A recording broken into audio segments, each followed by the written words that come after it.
Creo que este acto y otros que organicemos los merece el profesor Alberto Ramos por su aporte académico, intelectual y por su compromiso con las causas sociales de nuestro departamento y el país.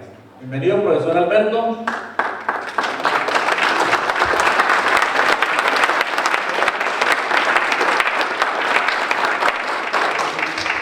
Si usted quiere hablar desde allá, está bien, señor Martín.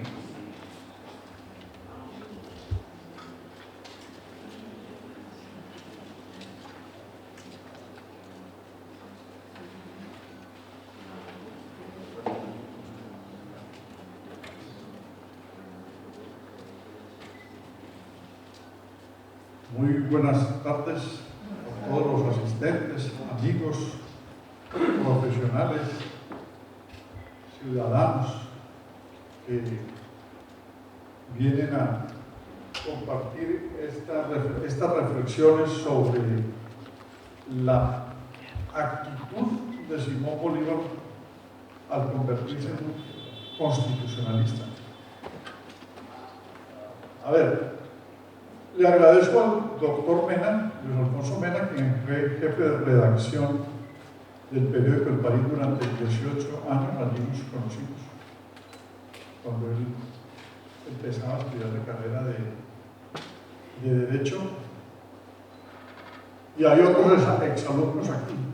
La única precisión es que llevo 25 años en la cátedra de la Universidad Libre y he enseñado al mismo tiempo en otras universidades, como la San Buenaventura y la Santiago de Cali y la Universidad de Madrid.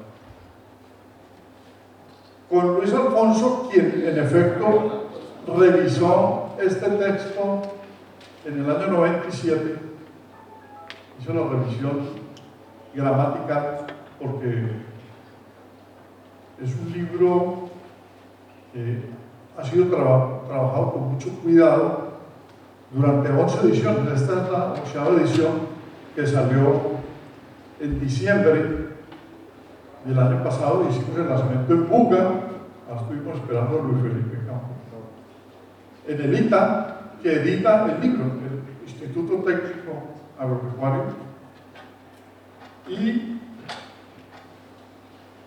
la revisión gramatical, de sintaxis, la hizo Luis Alfonso porque es el autor del manual de redacción del periódico El País. Se trabaja en el periódico todavía con el manual de redacción que él dejó. A ver, ¿por qué la reedición en el año 2019? Porque fue el año del Bicentenario, declarado por el Gobierno Nacional el año del Bicentenario. Bicentenario de la Independencia.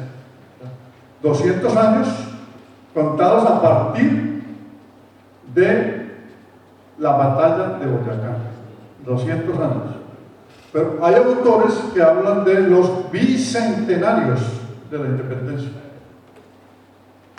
Porque en el 2010, ustedes recuerdan, se celebró el bicentenario del grito de la independencia. Pero el del año pasado es el de la batalla de Boyacá.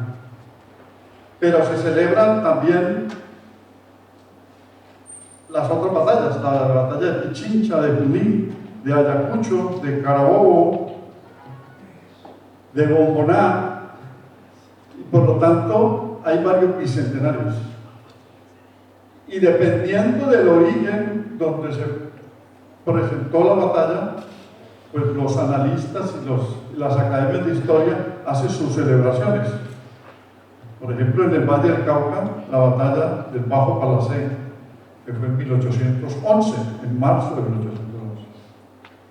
Y esto se ha convertido, lógicamente, en una puja por conocer más la historia de Colombia. Afortunadamente, ustedes saben la noticia de el jueves o el viernes pasado fue ya el restablecimiento de la Cátedra de Historia en Colombia. Desde 1984 desaparecieron la cátedra, doctor Palma. con una propuesta que se hizo desde el año 76 en el gobierno de López Miguel. En el 84 la desaparecieron y la incluyeron en el total de la cátedra de sociales, pero las ciencias sociales son muchas, por lo tanto la historia quedó diluida y no se conoce la historia de Colombia por personas que no les tocó estudiar la cátedra de historia y que como autodidactas no lo han hecho. Y es necesario realmente conocer la historia, ubicarnos en los contextos para poder entender el presente y también lo que viene. Ese desconocimiento ha afectado a muchas generaciones. En la Academia de Historia del Valle se está buscando que también se respete una ordenanza del año 2002 para la cátedra de historia del Valle del Cauca. Y se está preparando una enciclopedia de historia del Valle del Cauca. Carlos Andrés Cardona la está preparando desde hace unos 2 años.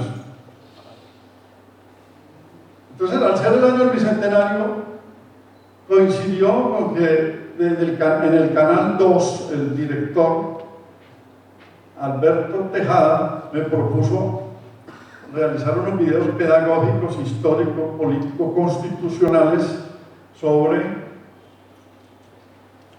la independencia y sobre la historia de Colombia del siglo XIX, pero centrado en el periodo de los 20 años más vitales, centrales, mejor, de la guerra de independencia. Entonces, hicimos 47 videos de 5 o 6 minutos cada uno que están en la parrilla de YouTube.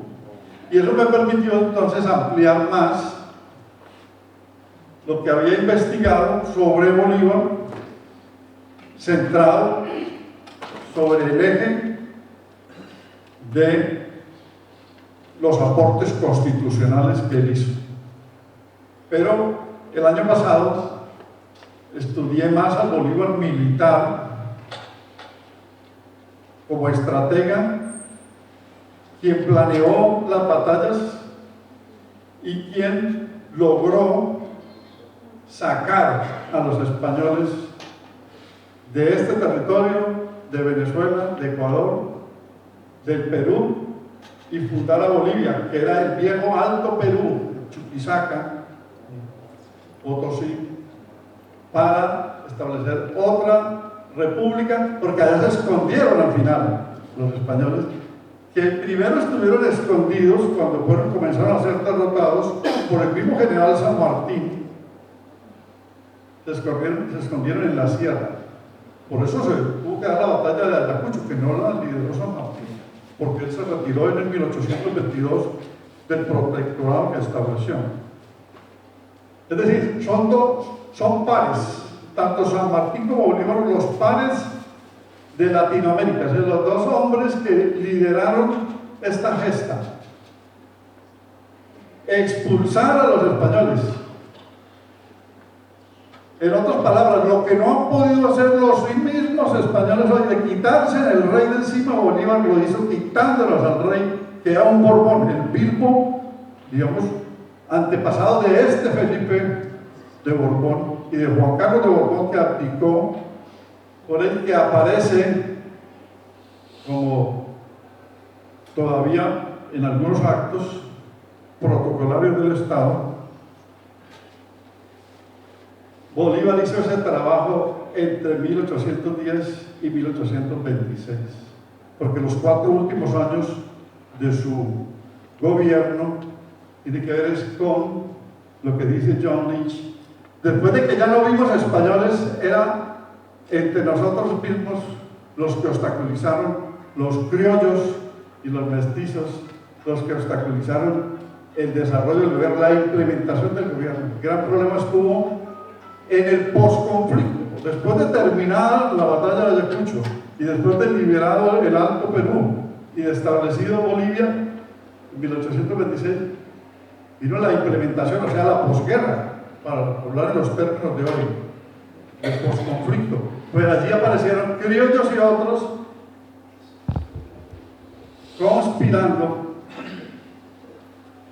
haciendo diseños para secesionar, para separar el territorio de lo que él había logrado conseguir, desbaratando el trabajo que hizo Simón Bolívar para desarticular la construcción de un Estado grande.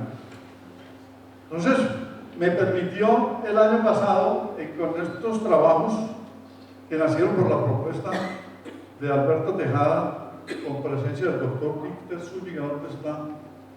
Se fue, aquí está. En enero, finales de enero del año 2019 fue la propuesta.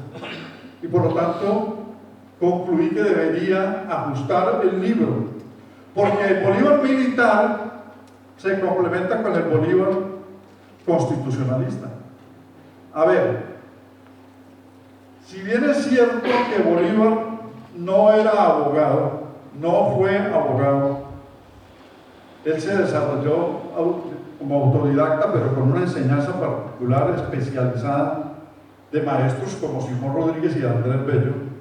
O sea, porque no había tampoco muchas escuelas y universidades, pero él se formó primero en la escuela militar, pero luego como filósofo, historiador y como sociólogo, y la sociología no había nacido, y como politólogo, y la ciencia política no había nacido, porque nacen a finales del siglo XIX estas dos ciencias, la sociología y la politología.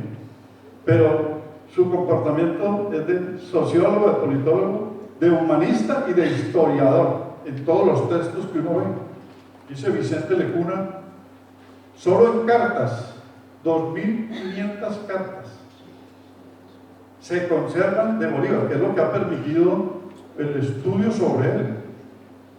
Por fuera de discursos, proclamas, proyectos constitucionales y sobre todo de los textos más extraordinarios que visionaban la liberación, no solamente de la Nueva Granada, sino del virreinato del Perú. El manifiesto de Cartagena para pedir ayuda a Miguel Rodríguez Torizas, que era el presidente de Cartagena en 1812, porque habían estados provinciales. El manifiesto de Cartagena son más o menos 30 páginas. La Carta de Jamaica en 1815, que también es un documento largo, y el discurso de Angostura. Son documentos políticos y al mismo tiempo van dando la pauta para que de allí resulten acciones hacia la liberación del territorio. Ese pensamiento político, como les dije, va articulado a la acción militar y luego cómo se convierte en constitucionalista sin ser abogado. Santander era el abogado y rodeado de muchos otros abogados santafereños. Bolívar era lo que les acabo de mencionar y lo que ustedes conocen por todas las lecturas que han tenido. Él se convierte en constitucionalista porque al ser filósofo se conecta con el contractualismo europeo, y el contractualismo va ligado a la ilustración y al pensamiento de los filósofos que ya cuestionaban la monarquía, como Thomas Hobbes en Inglaterra, como Rousseau con el contrato social, Hobbes con el Leviatán, Montesquieu con el espíritu de las leyes, Diderot. Leyó al saber francés en directo estos textos y también tenía conocimientos del idioma inglés.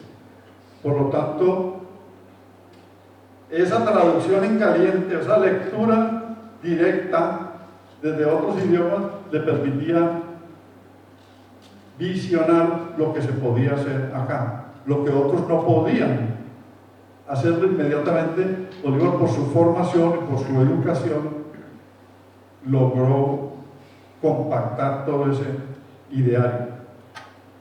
Entonces se convierte en constitucionalista. Y lo voy a explicar de la siguiente manera para articularlo con las acciones militares y con la construcción del Estado. Se da un periodo de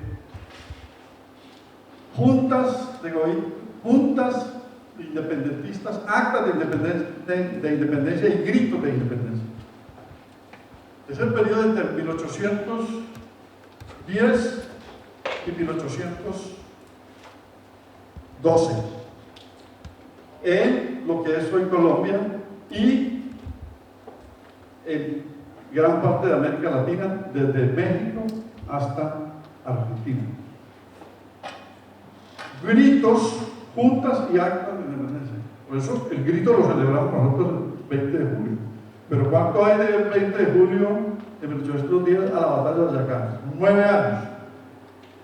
El grito en Quito fue en 1809, en agosto de 1809.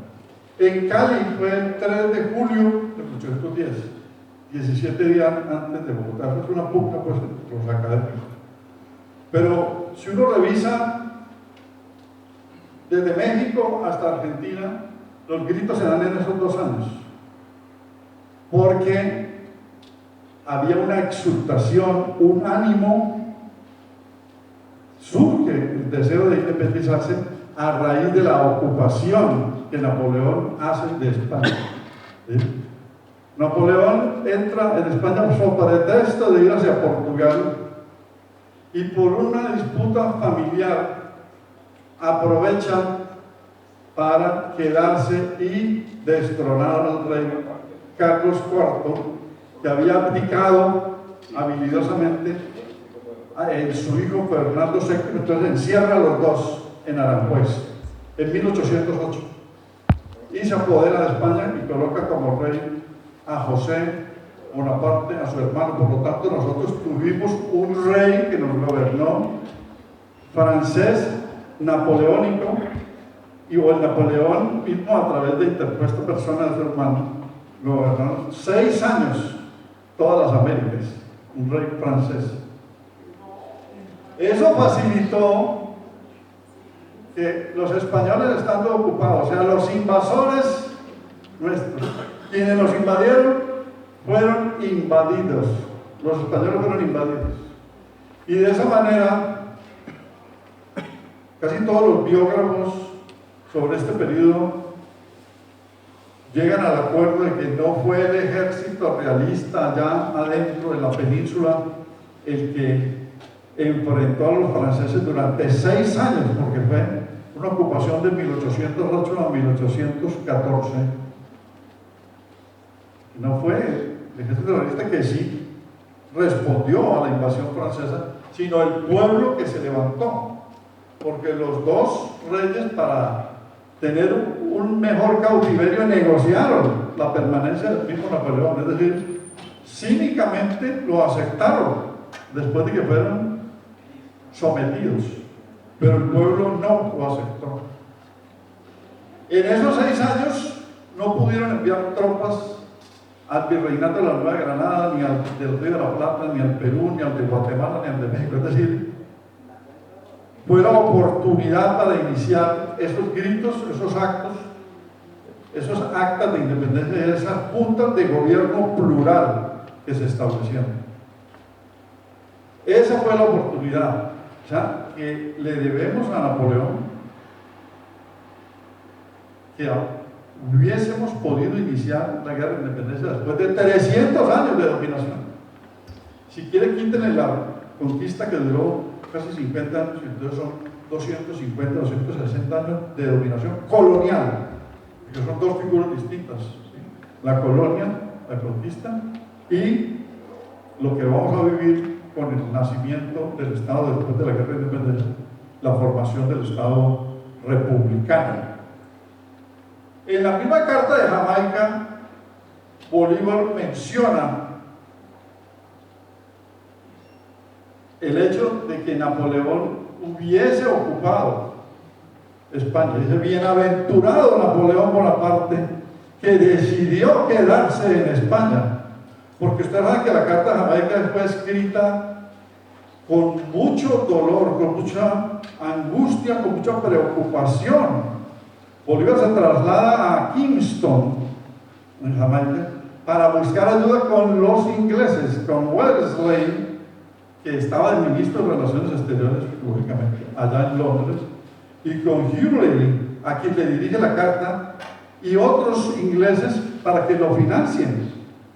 Porque él siempre consideró, desde 1810, pero la Carta de Jamaica y el viaje es en 1815, él consideró que los ingleses podrían colaborar porque habían sido los competidores de los españoles durante más de un siglo desde el punto de vista del mercantilismo medieval, ¿sí?, que era la forma económica de la sociedad feudal, el transporte de mercancía marino, desde el punto de vista marítimo, y por lo tanto los españoles estaban apoderados de este mercado, de toda América.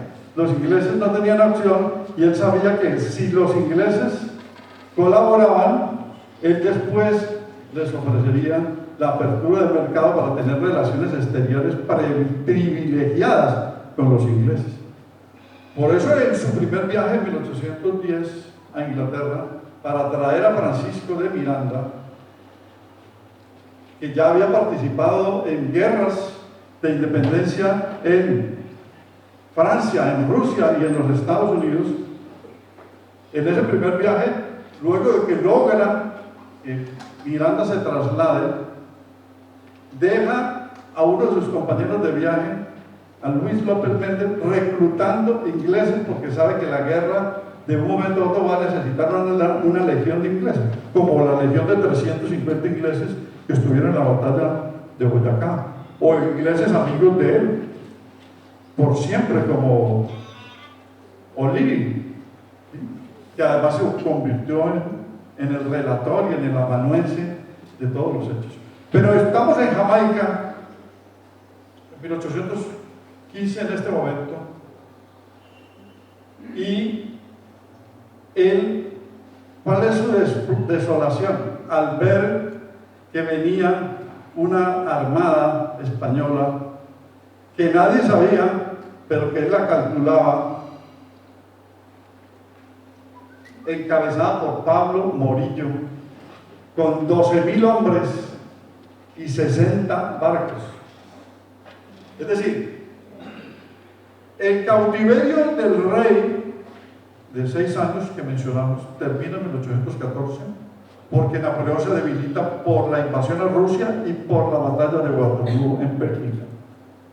Entonces, al salir de su prisión, lo primero que hace Fernando VII es derogar la Constitución de Cádiz, que se había expedido en 1812. Derogar la Constitución de Cádiz, desconocer los progresos de los liberales afrancesados españoles que estaban tomando el modelo de la Revolución Francesa y que lo incluyeron en la redacción de la Constitución de Cádiz para prefigurar una monarquía constitucional, es decir, desmontar a la monarquía absoluta, que fue lo que imperó durante los siglos XVI, XVII y XVIII, y para llegar a una monarquía constitucional, o sea, copiando los 2 primeros años de la Revolución Francesa.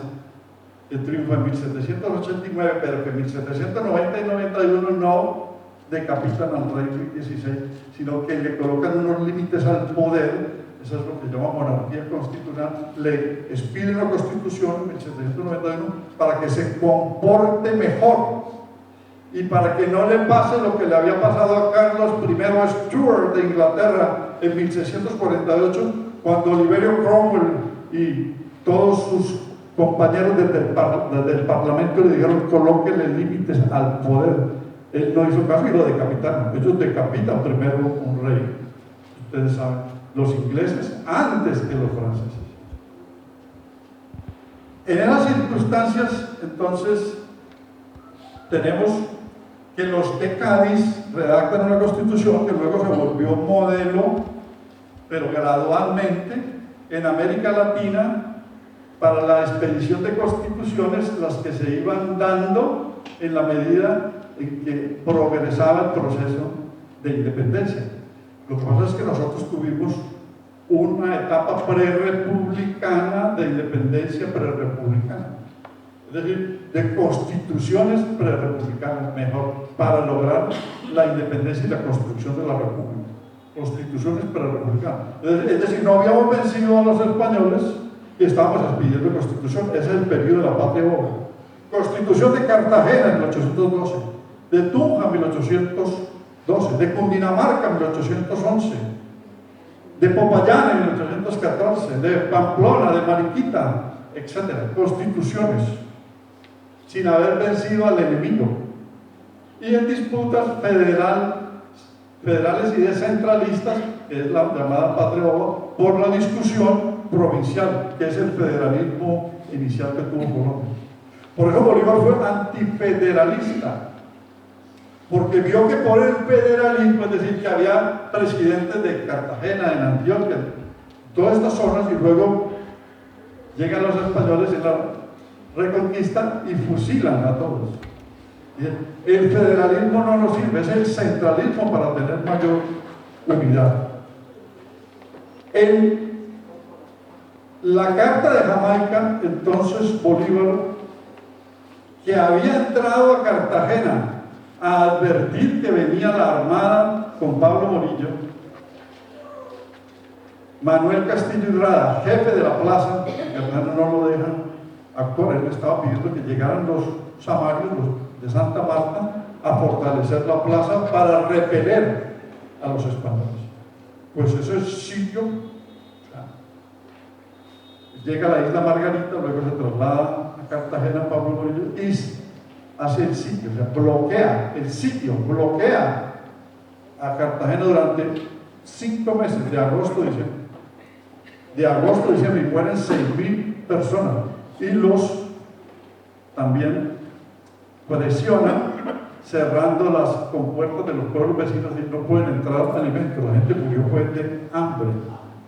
Y al final dispararon con cañones y todas las armas que tenían, que traían en esos 60 barcos, y se tomaron Cartagena, que era el punto vital de entrada al virreinato de la Nueva Granada. Entonces Bolívar trató de evitar eso.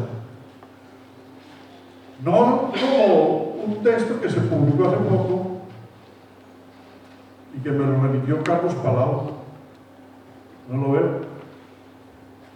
Bueno, se ausentó. Me envió el texto escrito por una persona que toma la información de Carlos Marx en un artículo que escribió Marx en 1858 para la Enciclopedia Británica por encargo. Y allí dice que Bolívar era un cobarde y que huyó de Cartagena. Es que él no huyó. Él fue a organizar cómo iban a enfrentar a los españoles. Pero al ver que el ejército que estaba en Cartagena y que los samarios no fueron recibidos, él no lo iba a enfrentar solo. Él se va a Jamaica a buscar ayuda. Pero es el mismo año en que pierde 4 fincas. ¿Sí?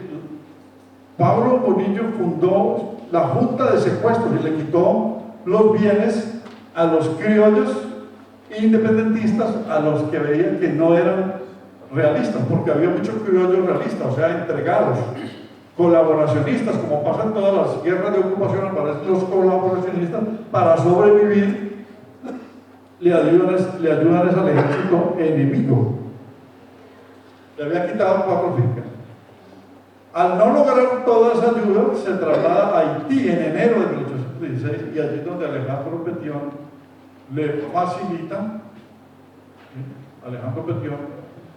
barcos, hombres y dineros, porque los haitianos se habían independizado de los franceses en 1804. O sea, el territorio más pobre había logrado la independencia en pleno apogeo de Napoleón, no en 1814 cuando ya había perdido el poder, no, en 1804.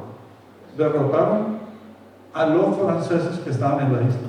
Claro, ellos ocupados con todas las otras ocupaciones, con todas las otras invasiones a territorios, pues no tuvieron tiempo tampoco para repeler esta rebelión, pero pues un estado donde se abolió el esclavismo, compromiso que adquirió Bolívar y que luego incluye en todos los documentos, en la misma Carta de Jamaica y en documentos constitucionales.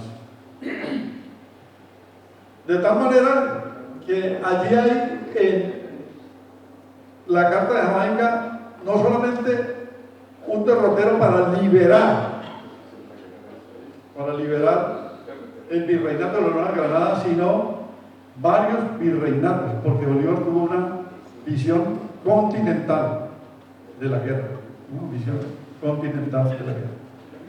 Y les decía que ese es un periodo de juntas de independencia, de actas de independencia y de gritos de independencia por una sencilla razón. Primero, porque se sienten con la ocupación que los franceses hacen a España, se sienten en condiciones de enfrentar a los que están. El problema fue que se presentaron esas disputas internas entre los líderes locales. Y segundo, porque consideran que el enfrentamiento con los españoles se tiene que hacer con la colaboración de otras regiones, que es la visión que tuvo Bolívar, no aisladamente. Pero esas actas y esas juntas nacieron como una mímesis, como una copia de la Junta de Regencia. Es decir, en España se funda una Junta de Regencia para defender al rey desde 1808, desde el mismo año en que Napoleón los invade.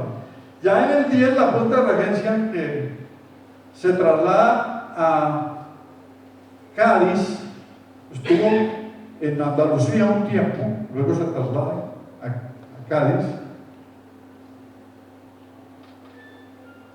anuncia que pueden hacer parte de esa Junta de Regencia delegados de Latinoamérica, 2 de Argentina, 2 de Chile, 1 de Ecuador, 1 de Santa Fe, de Bogotá, otro de México y otro de Guatemala, y que serán, como constituyentes, más o menos ese es el símil, y que podrán viajar porque en la Constitución de Cádiz se ha establecido que España comprende no solamente el territorio peninsular, sino toda la Nueva América, ¿verdad? Hispanoamérica.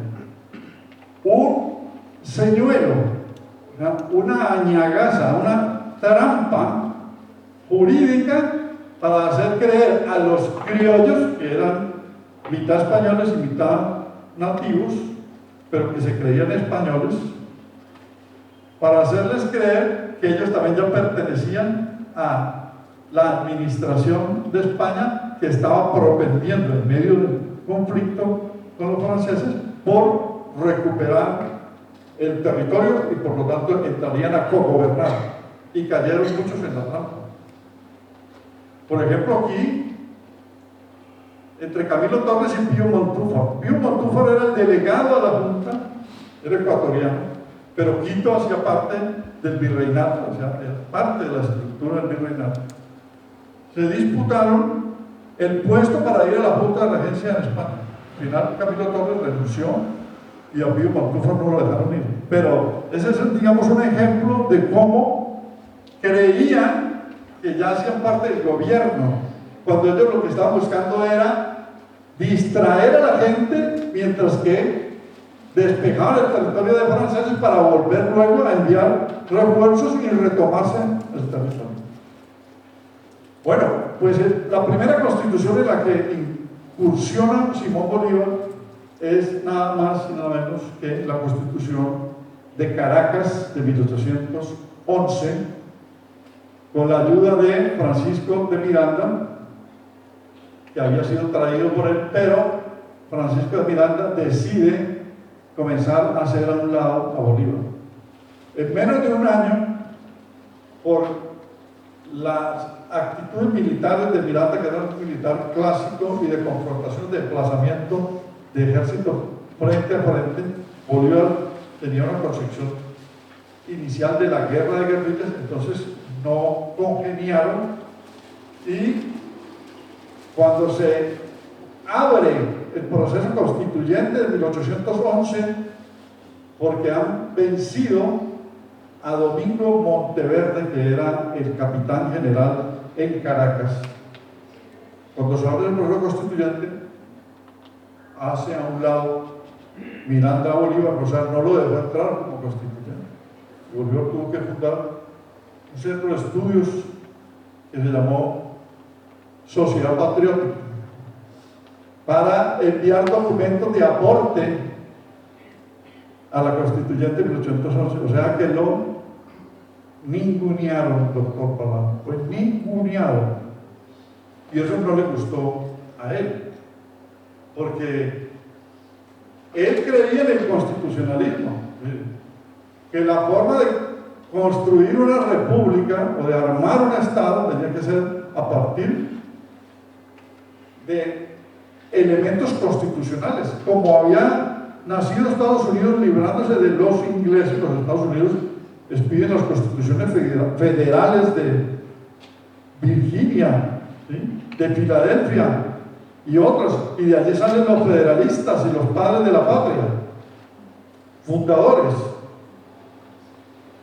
Federalismo, todavía Estados Unidos tiene el modelo federal, y los franceses se quitaron al rey Luis XVI después de que no accedió a la monarquía constitucional, o sea, no copió que debería ser una monarquía constitucional. Tuvieron que decapitarlo porque estaba armando una especie de santa alianza con monarquías europeas para retomar el poder.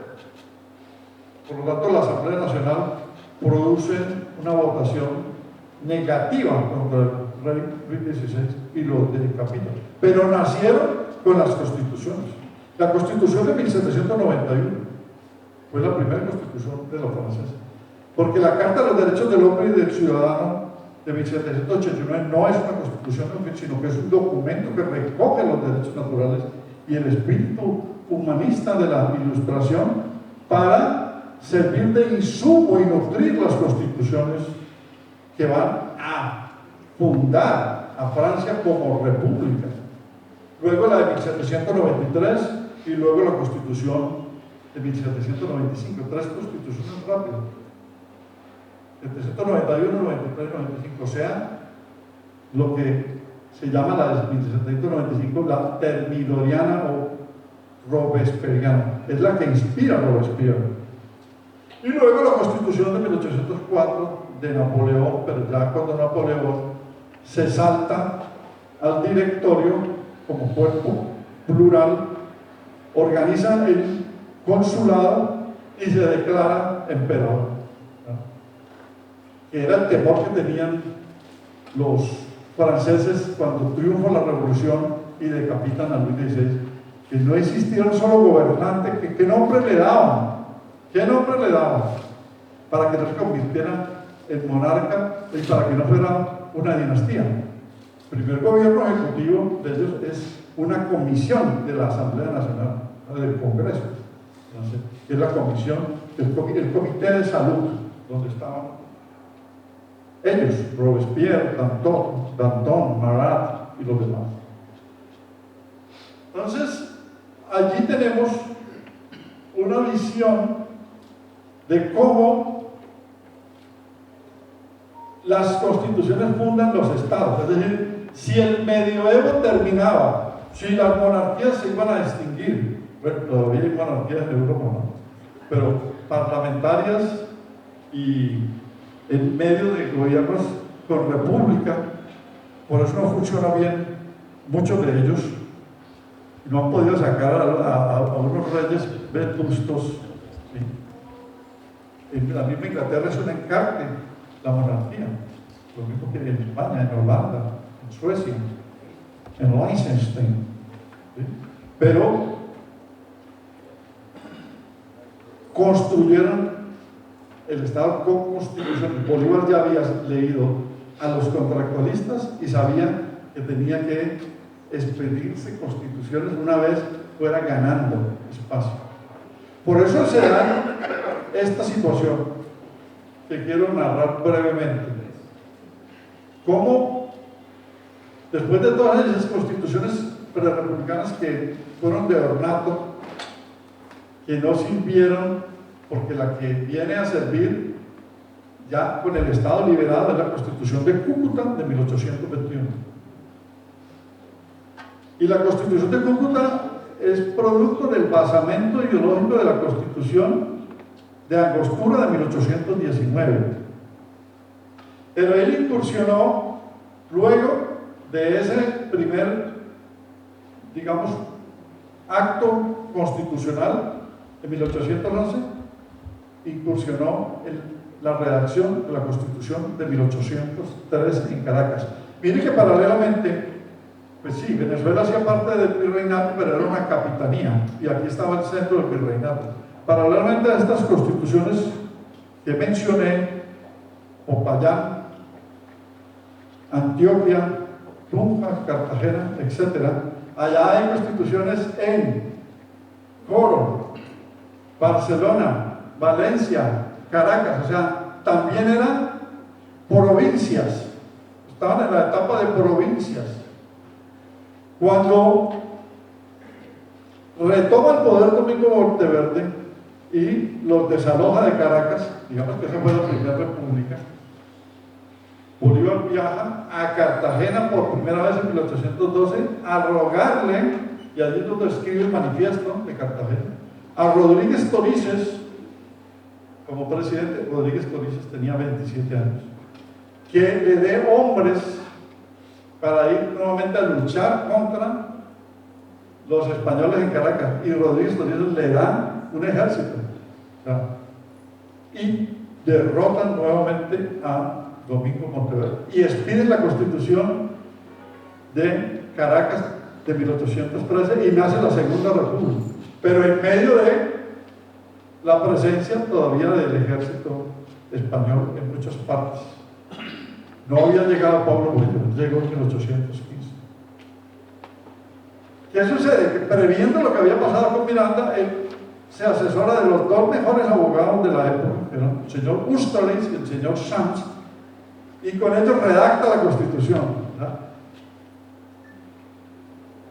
Lleva a cartageneros o cartagineses a Caracas, triunfa y redacta la Constitución.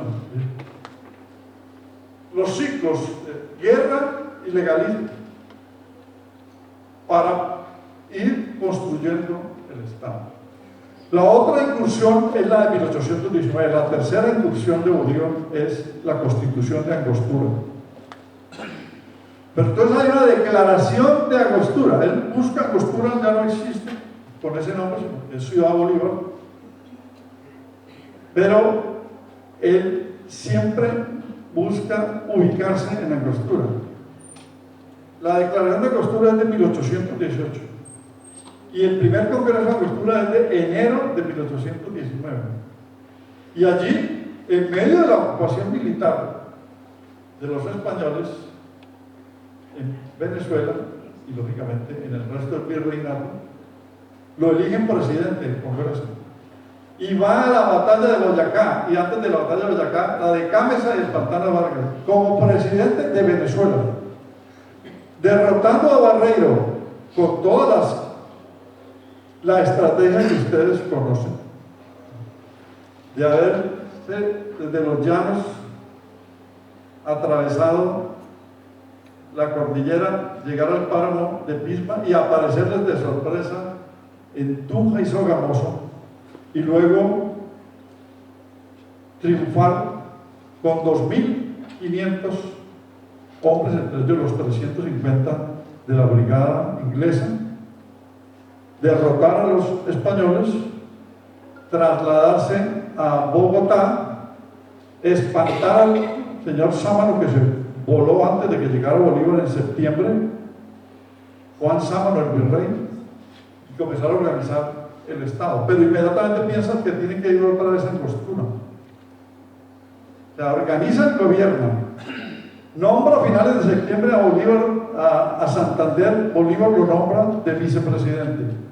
Se va a Angostura, pasa por Pamplona, por Cúcuta, llega a Angostura por el río Orinoco y pide que se expida una ley constitucional al Congreso, que estuvo reunido todo el tiempo. Una ley constitucional, una ley con carácter constitucional, que es distinto porque todas las leyes son constitucionales, pero esta era para evitar un proceso constituyente que no había concluido, expedir una ley con carácter constitucional que declarara al territorio del viejo virreinato como un Estado republicano, aplicando la teoría y el principio del derecho internacional del uti possidetis iuri. El territorio que antes fue dominado con los mismos límites, ahora es un territorio liberado. Y de esa manera nace la Gran Colombia, Venezuela, Colombia y Ecuador juntos.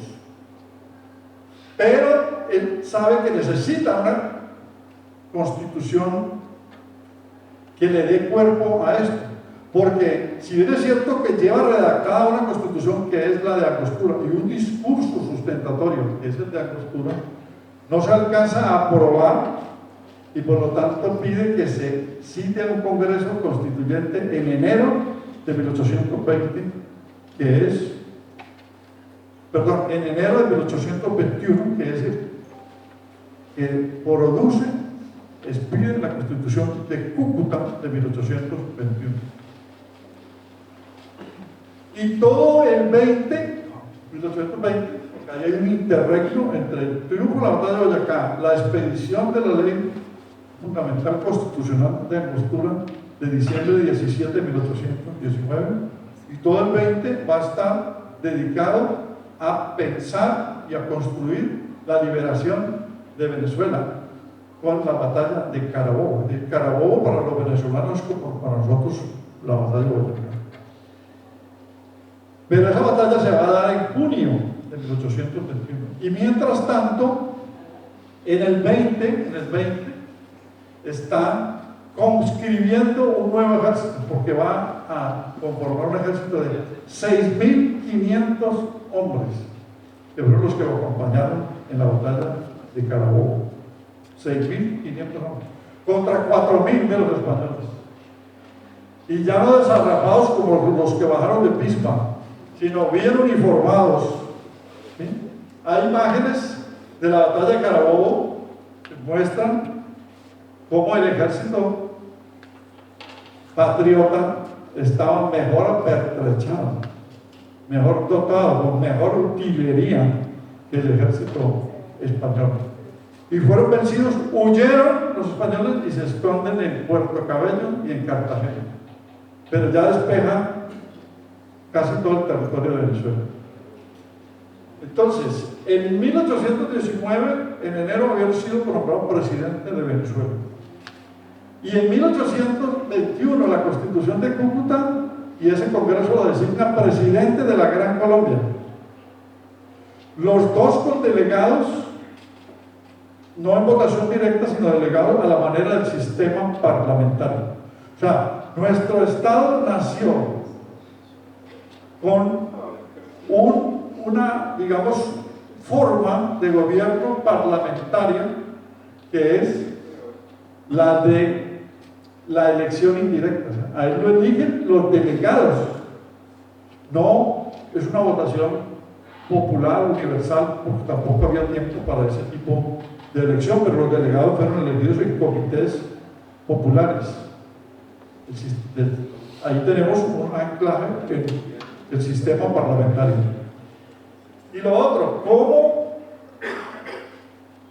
la guerra de independencia, vencer en Boyacá y vencer en Carabobo, va a permitir fundar el Estado. Es decir, la guerra como fuente del derecho. Uno le explica a los alumnos cuáles son las fuentes del derecho, lo que repiten todos los profesores de introducción al derecho. La doctrina, la jurisprudencia, la costumbre, la ley, la constitución, que la incluyeron tarde, pero si uno dice que la guerra es fuente del derecho, no entiende, y no están en los manuales ni en los libros de introducción al derecho. Doctor Harold Ortiz, ustedes saben que no está. Norberto Bobbio lo explica claramente, la guerra es fuente del derecho. ¿Por qué? Porque vencido el enemigo, o sea, triunfando la guerra, debe surgir un nuevo derecho, el derecho que se va a imponer para gobernar. El derecho que nosotros tuvimos durante 300 años, el derecho impuesto, trasladado, el que llamaron legislación de Indias, que lo estudia muy bien Gustavo Espinosa Jaramillo en su libro, legislación de Indias, era el derecho castellano, el derecho de León, de Navarra, de Castilla, trasladado aquí en un copy-paste, háganse cuenta hoy pues, con los computadores el copy-paste, y lo adaptaron para establecer las instituciones coloniales y el derecho como forma de dominación. ¿Y por qué lo impusieron? Porque ya nos habían hecho la guerra durante la conquista y habían exterminado a las comunidades indígenas y a los sobrevivientes los tenían dominados en resguardos. Entonces, el derecho español lo impusieron 300 años. Ahora, el derecho con el que nace Colombia es el derecho producto de la guerra de independencia. Debe surgir un nuevo derecho que es el que desde 1821 se viene dando hasta el 2020, con los diferentes congresos, con los diferentes gobiernos, derecho propio, un derecho interno, pero que nació de una guerra. Ahora, ¿dónde está la proeza de Bolívar? Que fue lo que no entendió Santander. Que venciendo en Boyacá, sí, allí le ayudó Santander, pero no volvió a ninguna batalla. Él quedó de presidente desde septiembre de 1819. Bolívar lleva a cabo la batalla de Carabobo y luego piensa que hay que liberar a Ecuador y concibe lo que va a ser la batalla de Bomboná y la de Junín. O sea, como presidente, un presidente en guerra. ¿Por qué? Porque sabía que tenía que terminar la liberación del virreinato. Un presidente que financiado en parte ya por un estado del cual era el presidente. Ustedes vieron la serie Bolívar, que es otro de los motivos que me llevó a la ampliación del libro. El año pasado, de la serie de Netflix emitida por Caracol. Allí ven pues lo cositero que era Santander, porque en estas historias que son tomadas, ¿sí?, sobre biografías, pues hay libertad para el guionista de inventar ciertas cosas, pero en esencia la serie se basa en más de 10 biógrafos serios, ¿sí?, como John Lynch, Gerard Mansur, es un alemán, Emil Ludwig, Gillette Sorin, una francesa, Waldo Frank, un norteamericano que fue contratado por Rómulo Gallegos para que escribiera sobre Bolívar, Indalecio León Aguirre, etc. La serie tomó, pero se dio la libertad de exponer otras cosas que no son, digamos, reales, pero que pudieron ser parecidas porque es la licencia que se da el guionista o el libretista, como lo explica García Márquez. Cuando García Márquez escribe El general en su laberinto, que narra los 6 últimos meses de la vida de Bolívar, de 6-7 meses, desde que sale a Bogotá el 8 de mayo de 1830, hasta por el río Magdalena, desde Honda hasta llegar a Turbaco, Soledad, a Cartagena y luego pasar a Santa Marta. García Márquez dice, todo lo que no está en la biografía, yo porque gasté 3 años leyendo las biografías, porque Álvaro Muti me dijo que escribiera este libro, y me gasté 3 años investigando, y me identifico con él, con Bolívar, porque era un caribeño. García Márquez era un caribeño.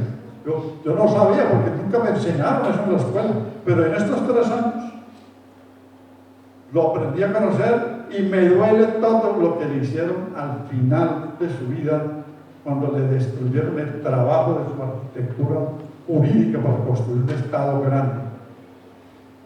Entonces se dio la licencia de decir ciertas cosas que no alteraran la realidad. Y Bolívar, en esas circunstancias, ustedes saben, él buscó la consolidación de un Estado grande. Liberado de Ecuador, pasa al Perú, porque lo busca San Martín y se encuentran en 1822, en junio, en Guayaquil. San Martín que estaba ya presidiendo el Perú, pero con el nombre de protector, él no quiso el título de presidente. Pero estaban escondidos en la sierra el resto de españoles. Eso es explicable. Hoy, ustedes saben que hay un ejército nacional, hay un presidente. Las FARC entregaron las armas, pero hay disidencias de la FARC. El ELN continúa, y hay ejércitos criminales y una guerra criminal múltiple de mafias y de Bacri y de otros, y están en alguna parte y no los han podido vencer. Bueno, pues en este momento en el Perú, San Martín no los había vencido los españoles, tenían todavía mucho armamento. Y Bolívar quiso hacer un pacto con él para derrotarlos, y al final le tocó solo, claro que le ayudaron los argentinos, los chilenos, ecuatorianos, colombianos y venezolanos, pero lo menciona Ayacucho con la dirección de Antonio José de Sucre. Y lo venció en Junín. Batalla de Junín, batalla de Ayacucho. Y ahí pensó, bueno, hasta aquí llega mi guerra. O sea, porque no había podido gobernar tranquilo. El Perú siempre tuvo también inconvenientes. Mas, sin embargo, el Perú estuvo 5 años de presidente. ¿Qué no entendió Santander? Santander era, en cuanto a la guerra de liberación, reduccionista, o sea, liberado la Nueva Granada, liberado Colombia, como nosotros de acá, ya él, y entregada la presidencia, él se dedicó a gobernar. Pero a él no le interesó lo de Ecuador ni lo del Perú, y menos lo de Bolivia. ¿Por qué? Porque Santander no tenía una visión de la guerra continental que tuvo Bolívar. Bolívar consideraba que si no lo derrotaba a los españoles en Ecuador y en el Perú, y la sacaba del Alto al Perú donde fundó Bolivia, volverían algún día a tomarse Ecuador, Colombia y Venezuela. Volverían, como volvió Morillo después de que estuvieron 6 años sin venir. Volverían, ¿por qué? Además el Perú era el sitio de la mejor minería de la época, y sigue siendo, y Bolivia también los recursos naturales. Y aquí el oro, porque se llevaron fueron los minerales, se llevaron los recursos naturales, que fueron los que los hizo potencia a ellos en la Edad Media. Santander no entendió eso, Bolívar sí sabía que tenía que despejar el territorio, pero lo otro, con lo que se encontró es, ahora, ¿cómo hago para gobernar si son 5 estados? Era presidente de aquí, pero estaba encargado de Santander. Era presidente de Venezuela, Colombia y Ecuador. Era presidente del Perú y no quiso asumir la presidencia de Bolivia, que lo iban a ungir como emperador de los Andes. No. Presidente de Sucre. No era la misión de él de ser presidente. Ahora, ¿cómo los puedo unir? Pues redactó la Constitución de Bolivia, la aplicó en el Perú inicialmente, y luego propuso que aquí se extendiera la Constitución de Bolivia. El problema central estuvo en esa Constitución, porque la Constitución consagró una gran figura que es la rama electoral. Tres ramas del poder, las clásicas, legislativo, ejecutivo y judicial. Y le agregó la rama electoral. Porque él consideraba que en las elecciones había mucha corrupción y que la rama electoral debería ser una rama. Y lo incluyó algo que había en la Angostura redactado, que es la rama de la moral, que serían hoy los órganos de control, para controlar a los funcionarios públicos. Porque ya había corrupción cuando él volvió, en 1827. Él llegó en diciembre de 1826 a retomar sus funciones de presidente ante lo que se decía de que Santander, con una camarilla de funcionarios, estaban en hortalías jurídicas y de negocios. Vino a retomar el poder y pidió que se aplicara la Constitución de Bolivia a través de un plebiscito, que se adoptara y que se unieran los 5 estados, pero no fundidos en uno solo, sino de manera confederada. Aquí quisiera explicar lo siguiente. Él era adversario ideológico de la forma administrativa del federalismo por lo que pasó en la Patria Boba. Por lo tanto, desde Cúcuta y la propuesta Angostura, constitucionalmente, debería ser un gobierno centralista. Pero en cada uno aplicó el modelo centralista. Ya cuando están los 5 estados, incluido Panamá, si ustedes hacen la cuenta, serían 6, porque Panamá es hoy una república. Estando listos los 5 estados, gobernados por él, también a manera de un protectorado, propuso entonces esa constitución con una rama electoral, y en la rama electoral redactó hábilmente lo que quedaba del poder moral, que era otra rama que había propuesto para la Angostura.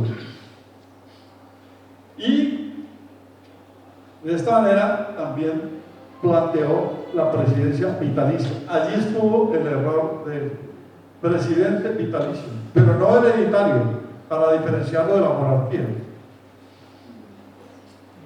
Esto permitió entonces que sus adversarios lo calificaran de tirano, de dictador, de ambicioso, de napoleónico.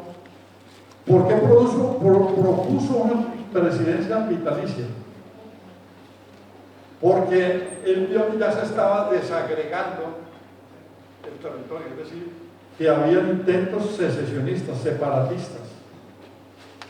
Por lo tanto, la presidencia vitalicia, que para mí fue en un estado de decepción prácticamente, en un momento crítico, permitiría darle estabilidad. Pero ni siquiera estaba proponiendo él como presidente vitalicio, propuso que fuera Sucre. Por eso mataron a Sucre en Berruecos, porque Antonio José de Sucre era el único que asimiló todo el pensamiento de Bolívar.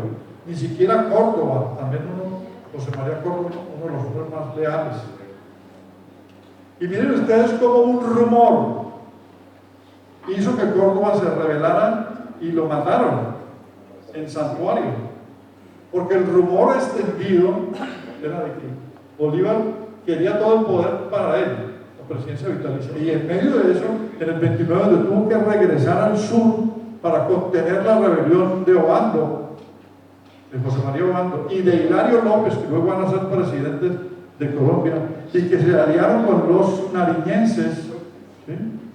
Porque los nariñenses, los pastusos, que no le dejaron entrar a liberar Ecuador sin que tuviese que librar la batalla de Bomboná, que fue la más sangrienta de todas,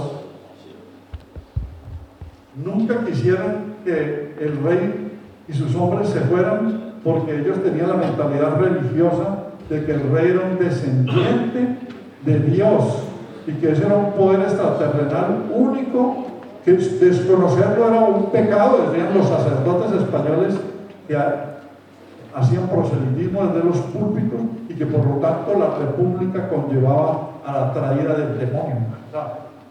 Ustedes saben, no solamente la batalla de Bomboná, sino otras 2 incursiones militares contra los pastusos, que siempre impidieron el paso hacia Ecuador, incluido Agualondo, para impedir que derrotaran a los españoles, y además la mayor parte del ejército español acompañando a los realistas eran pastusos e indígenas, ¿verdad?, con el cerebro totalmente lavado.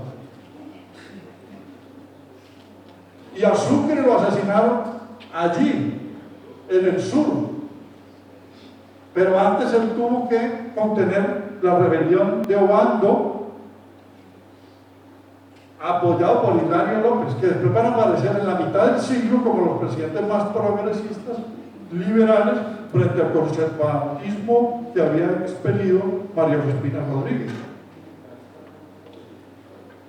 Y habían sido bolivarianos. Lo que pasa es que Obando entró tarde al bolivarismo.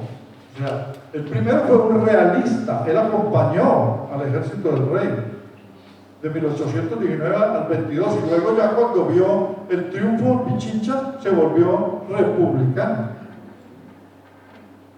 Entre ellos dos asesinaron a Sucre, por lo menos son los autores intelectuales de la muerte de Sucre. Pero la presidencia vitalicia que conllevó a todo el descrédito contra Bolívar, él la concibió para poder manejar los 5 estados. Es decir, la extensión de la guerra hizo que esto se le volviera un factor en contra, porque ya liberados los territorios en 1826 pensaron los caudillos locales, cada uno en cómo iba a gobernar el territorio. Páez en Venezuela con el señor Arismendi, ¿sí?, y con el señor Peña, o sea, engañaron, o sea, a Bolívar, venezolano, Páez, que había sido su amigo. En Ecuador, Juan José Flores lideró una guerra de secesión, y Juan José Flores era venezolano y también separó a Ecuador. Y en el Perú, Lamar, que había sido lógico, Gamarra, lo traicionaron, y en Bolivia expulsaron a Sucre por quedarse con el poder de un estado nuevo. Y lo peor, el rumor, ya no la presidencia vitalicia, que él sí la escribió en la Constitución de Bolivia, sino el rumor de que él quería traer un monarca o un príncipe europeo inglés para poder manejar los 5 territorios, que salió del mismo Consejo de Ministros de él en 1829, esa especie, y que Urdaneta cayó en ese ardid de que la salida era, para evitar la disolución, traer un príncipe inglés, copiado de la idea de San Martín, porque San Martín sí trabajó, después de ganar todas las batallas, la idea de restablecer una monarquía pero inglesa, oponiéndosela a los españoles. Eso fue la idea de San Martín, que Bolívar no le aceptó esa propuesta en Guayaquil. Y aquí en el 29 dijeron que él quería ser el monarca y quería corona, para explicar en esa época que él no quería eso. Y ya las facciones estaban alteradas, por no decir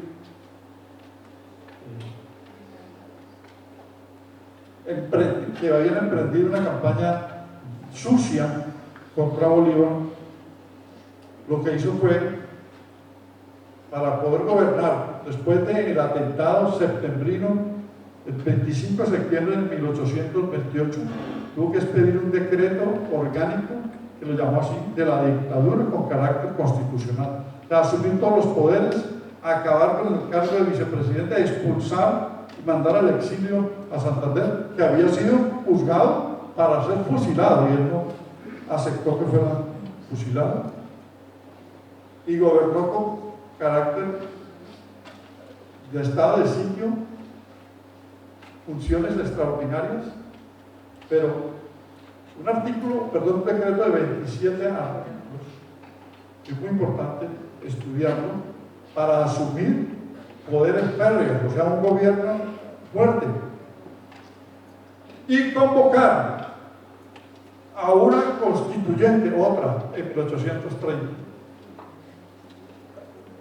que es la llamada del Congreso Admirable, que se reúne en Bogotá desde enero de 1830 hasta mayo, cuando él sale al viaje hacia Santa Marta. Pero en el interregno hizo otra incursión constitucional, la Convención de Ocaña.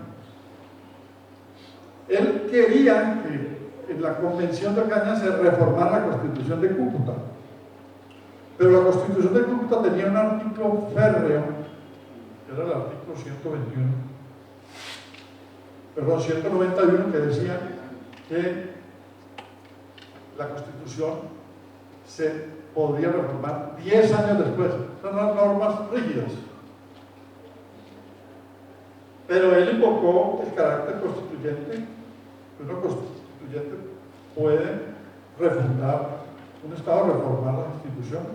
Convocó a la Convención de Ocaña, pero la mayoría de delegatarios eran de Santander. ¿Por qué? Ya vamos a abrir el foro. Entonces,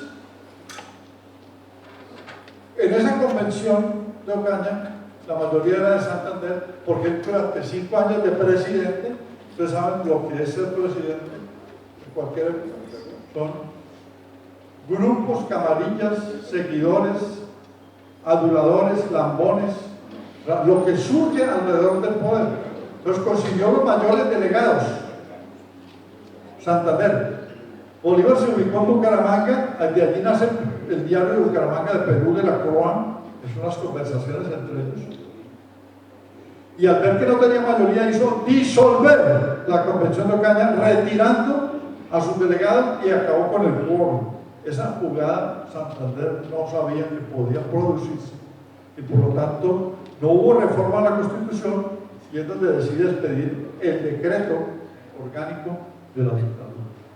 Pero lo que más afectó a Bolívar, porque, miren, repito, convocó a un Congreso Constituyente en el 30, o sea, siempre aferrado a las constituciones. Pero lo que más afectó a Bolívar fue ese rumor de que quería ya ser monarca, lo otro de que andaba detrás de un presidente vitalicio, y desorganizaron todo el ensamblaje del Estado colombiano que él había elaborado poco a poco a través de reformas constitucionales, de textos constitucionales, porque construir un Estado no es fácil. Pero entonces tengo esta reflexión, doctor Henry Acosta, Patiño, usted que ha sido un seguidor del proceso de paz y un estudioso del tema. El posconflicto, o sea, después de la guerra, la posguerra, después de la guerra de independencia, todo se dañó por la implementación, que es lo mismo que está pasando aquí. ¿Sí?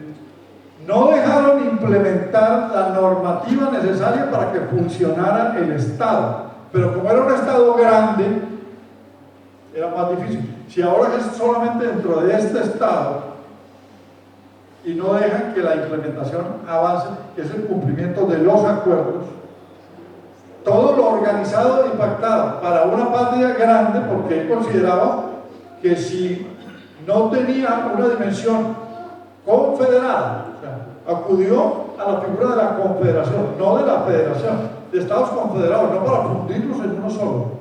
Él era enemigo de la federación, pero aquí acudió a la confederación de países para tener templanza y capacidad en las relaciones internacionales y en los empates que pudiesen tener de un Estado grande como Brasil, que lo tenía detrás, y un Estado grande como Estados Unidos, compuesto por varios estados, por lo menos son 51 estados, y lo dijo hasta en el testamento. Estados Unidos llenará de miserias a nuestros territorios en nombre de la libertad, así textualmente. Esa visión de un Estado grande no era que quisiera ser el presidente de todos, pues sí podría haber podido ejercer la primera presidencia vitalicia, porque la norma constitucional de Bolivia decía que el presidente designará a su sucesor, para que no era para quedarse. Pero eso generó de que no iba a haber relevos, de que no iba a haber cambios, de que él se iba a quedar y que por lo tanto todos verían taponados llegar a la presidencia, como en Colombia, que todo el mundo quiere ser presidente. Entonces la implementación no se pudo dar. Se enredaron en la implementación y allí se desarmó el aparato estatal. Porque él paralelamente, y aquí termino, para abrir el foro, alentó en el mismo año en que expidió la Constitución de Bolivia, alentó el Congreso Anfictiónico de Panamá, donde todos los países liberados, ya no los liberados por él solamente, sino todos, desde Argentina hasta México, fueran para conformar una alianza o liga de naciones que permitiera tener unas relaciones internacionales con Europa y con Norteamérica y con otros continentes, pero en bloque, es decir, diseñó una ONU continental, o mejor, una OEA desde 1826. Hay que leer todos los documentos sobre el Congreso Anfictiónico de Panamá. Las dos cosas al mismo tiempo. Bueno, de esta manera he reseñado por santos o santuariamente las incursiones de Bolívar en las constituciones y cómo se convirtió en un constitucionalista que, digamos, la característica que muchos no exploran, porque siempre es el Bolívar guerrero, o el Bolívar y sus mujeres, o el Bolívar y las relaciones con los peruanos, etcétera, etcétera. Pero el Bolívar constitucionalista yo creo que es la línea de investigación que permite comprender el por qué él se trazó ese derrotero. Bueno, muchas gracias.